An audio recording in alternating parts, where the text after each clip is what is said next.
Audi has officially announced the closure of its Brussels plant, set to cease operations on February 28, 2025. The factory, which has been central to Audi's production of the electric Q8 e-tron, faces closure due to declining demand for this model and high operational costs, despite the rise in EV demand globally. The company has struggled with finding new projects or models to allocate to the plant, which made it challenging to sustain the facility. The decision impacts roughly 3,000 employees, who have voiced their concerns through union protests and strikes in recent months. Workers argue that the lack of alternative plans or projects signals a broader issue in European auto manufacturing, where companies are increasingly focusing on large, high-cost electric SUVs.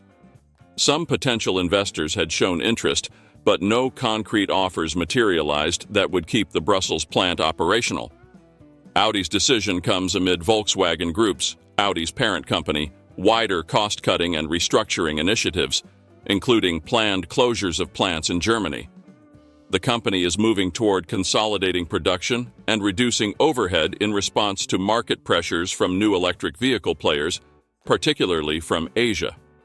Local officials and union leaders are in talks about potential re-employment programs and alternative uses for the facility to support affected workers.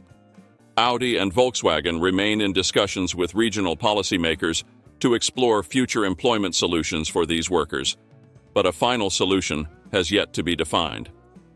The decision reflects a complex reality in the auto industry's shift to electric vehicles, highlighting the balance between production efficiency and market responsiveness in a fast-evolving landscape.